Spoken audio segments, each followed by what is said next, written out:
नमस्कार दोस्तों, मैं हूं सुरेंद्र सिंह कछवा और आप देख रहे हैं आईपा यानी all India progressive politics association यानी प्रगतिशील राजनीति। हम बात करते हैं प्रगतिशील राजनीति की। हम बात करते हैं धर्म, जाति, मजहब को छोड़कर देश की विकास की। इसी कड़ी में आज हमारे आईपा मंच में हैं पायनियर क्लब के प्रदेश अध्यक्ष समाज सेवी केशव शिवहरे जी। आज उनसे जानते हैं किस तरह से समाज के बारे में क्या आवश्यकताएं हैं और समाज को क्या आवश्यकता इस समय जरूरी है। पहले तो आपका बहुत बहुत स्वागत है हमारे मंच में। बहुत बहुत धन्यवाद सुरेंद्र जी। और आप हमारे इस मंच आईपा मंच में आए हैं, हमारे आईपा मंच को क्या कहना चाहते हैं? मुझे बहुत खुशी है आईपा मंच के बारे में जानकर कि ऐसे प्रगतिशील मुद्दे को लेके और डोर टू डोर जाकर हर व्यक्ति से मिलकर उनके बारे में जानना, सामाजिक गतिविधियों के जानना, इसके लिए मैं बहुत बहुत आईपा को बधाई देता हूँ। आप लगभग 35 सालों से लगातार समाज की सेवा कर रहे हैं और समाज की सेवा के लिए तत्पर हैं, हमेशा जाते रहते हैं। क्या लगता है कि समाज को सुधार के लिए, समाज की मूलभूत समस्याओं के लिए क्या अभी जरूरत है? अभी इसमें बहुत अच्छा खासा काम करना पड़ेगा। समाज को मुख्य धारा से लाने के लिए हमें गांव-गांव जाना पड़ेगा, ग्रामीण अंचल में जाना पड़ेगा, जहां की बहुत अभी लोग कम पहुंच पा रहे हैं। वहां की जो मूलभूत सुविधाएं हैं जैसे कि शिक्षा है, स्वास्थ्य है, इस बारे में भी हमें जाकर वहाँ पर गहन अध्ययन करना होगा और इन चीज़ों को वहाँ पर उपलब्ध कराना होगा, ताकि लोग जो बाहर को जा रहे हैं या शहर की ओर दौड़ रहे हैं, इन चीज़ों से बचा जा सके और हम ग्रामीण क्षेत्र को भी विकास के मुख्य धारा से जोड़ सकें। अभी विधानसभा चुनाव नज़दीक है और जिसमें सभी पार्टियां जोर शोर से प्रचार प्रसार में लगी हुई हैं। हालांकि ये राजनीति जो मौजूदा राजनीति चल रही है, क्या आप उसे संतुष्ट हैं? अगर संतुष्ट नहीं है तो किस तरह से राजनीति होनी चाहिए, जाकर समाज के लिए क्या करना चाहिए? राजनीति में भी और काम करने की ज़रूरत है। इसका विशुद्ध रूप सामने लाना होगा, क्योंकि 75 साल हो गए देश की आज़ादी के। उसके बाद भी अभी कहीं ना कहीं जातिवाद, धर्मवाद, इस चीज़ को लेके काफ़ी विखंडित किया जा रहा है युवाओं को।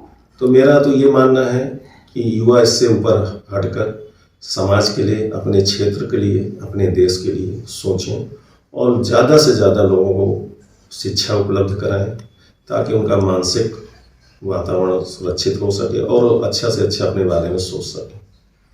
इस समय काफ़ी शिक्षित बेरोजगार की आप बात कर रहे हैं, शिक्षित के लिए बात कर रहे हैं, तो क्या शिक्षित जो बेरोजगार घूम रहे हैं, तो किस तरह से सरकार को काम करना चाहिए ताकि बेरोजगारी दूर हो? सरकार को इस बारे में जहाँ जिस क्षेत्र में है वहाँ पर उद्योग लगाने चाहिए, लोगों को ज़्यादा से ज़्यादा व्यवसाय देना चाहिए। ज़रूरी नहीं है कि हम सबको नौकरी दें, लेकिन यदि वहाँ पर कोई हम उद्योग सरकारी डाल सकते हैं, कोई प्रोजेक्ट डाल सकते हैं, तो निश्चित रूप से वहाँ के लोगों को काम बढ़ेगा, युवा अपने काम में लगेंगे। इससे उस क्षेत्र का विकास भी होगा। चुनाव बहुत ही नज़दीक है विधानसभा का और चुनाव के स्थानीय मुद्दे से भटक कर लोग भावनात्मक आ जाते हैं और वोट करते हैं। हालांकि कहीं ना कहीं इसका कौन दोषी है?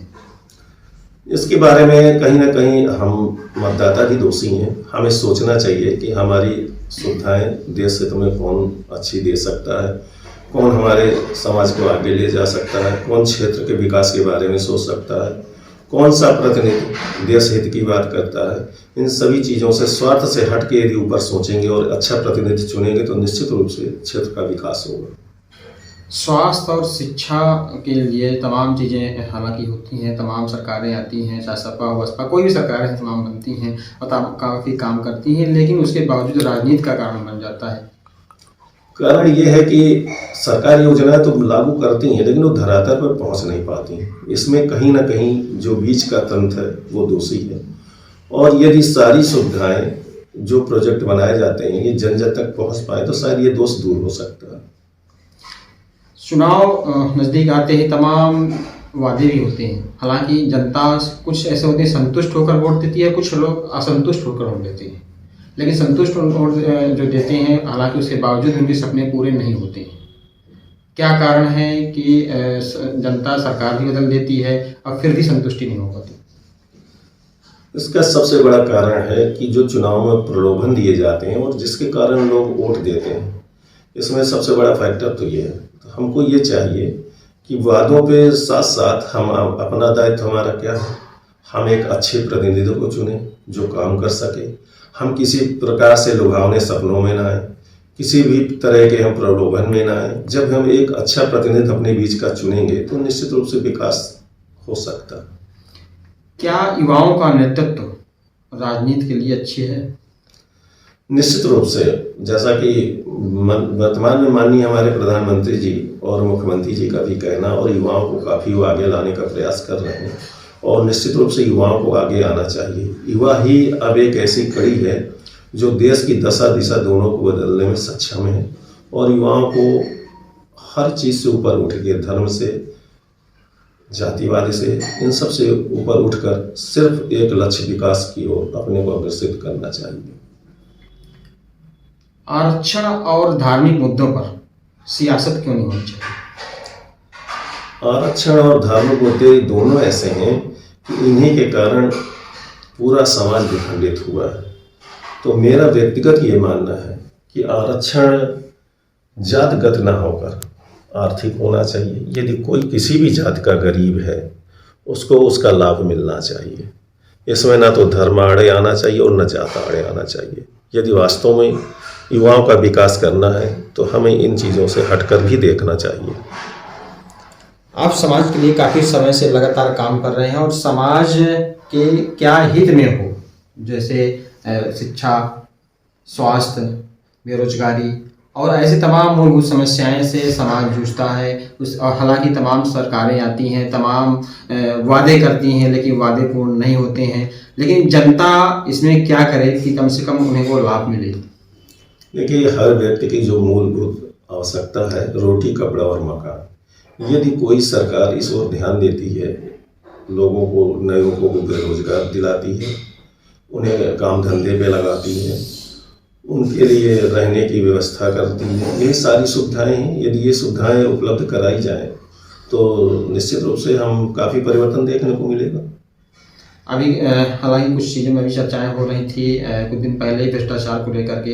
तो क्या सरकार भ्रष्टाचार रोकने में, कोई भी सरकार हो, चाहे सपा, बसपा और कांग्रेस, किसी भी सरकार हो, सभी में भ्रष्टाचार रोकी हो, आप एक समाज सेवी हैं और आपके भी तमाम चीज़ें ऐसे आती हैं, तो क्या ये भ्रष्टाचार सरकार रोक सकती है? इस समय ये कह पाना तो बड़ा मुश्किल हो रहा है, क्योंकि जो भी सरकार रही हो, भ्रष्टाचार और अपराध, ये दोनों को दूर करने में नाकाम रही है। हाँ, समय समय पर इस पर लगाम कसी गई है, लेकिन फिर भी जैसे होना चाहिए, आज भी भ्रष्टाचार चरम सीमा पर है और सरकार हमारी प्रयास कर रही है। लेकिन इसके लिए एक फार्मूला लाना होगा, इसके लिए कुछ कड़े कदम उठाने होंगे, जिससे कि ये भ्रष्टाचार तंत्र समाप्त किया जाए पूरी तरह से।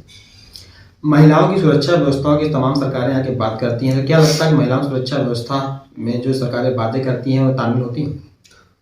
हाँ, महिला सुरक्षा में देखा जाए तो काफ़ी सुधार हुआ है, लेकिन फिर भी आज आपके सामने तमाम ऐसे उदाहरण हैं कि जहाँ पर आज भी महिलाएं असुरक्षित मौजूद अपने को महसूस करती हैं। तो उसका कारण है कि कहीं ना कहीं हमारे कानून व्यवस्था में थोड़ा सा लचरपन है, या ये कहिए कि समय पर न्याय न मिल पाने के कारण भी ऐसा होता है। तो अभी इसमें बहुत काम करने की ज़रूरत है। महिलाओं की सुरक्षा को लेके कहीं ना कहीं आज भी स्थिति थोड़ा सा संदिग्ध है।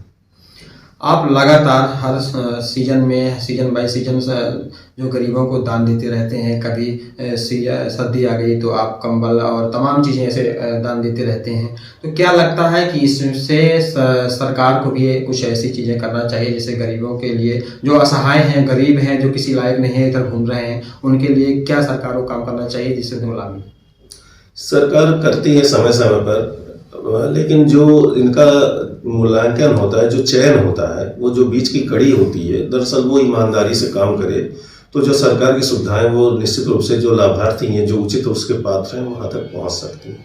होता ये है कि हमने गाँव में जब सर्वे किया, देखा तो बहुत से वहाँ भी राजनीति कहीं ना कहीं होती है कि प्रधान हो या सचिव अपने लोगों को पहले लिस्ट में नाम डाल देते हैं, किसी ना किसी दबाव में कैसे भी, और जो वास्तव में इसका पात्र है वो वंचित रह जाता है।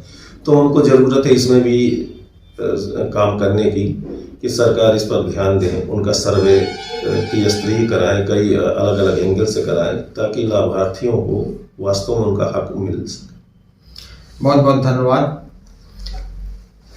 जी, मैं पुनः एक बार आईपा को धन्यवाद देना चाहूँगा कि उन्होंने ऐसे ज्वलंत मुद्दों पे चर्चा की और मुझे उम्मीद है कि इस मंच के माध्यम से सरकार भी ध्यान देगी और जो कमियां कहीं ना कहीं हैं उसको निश्चित रूप से उस पर सुधार होगा।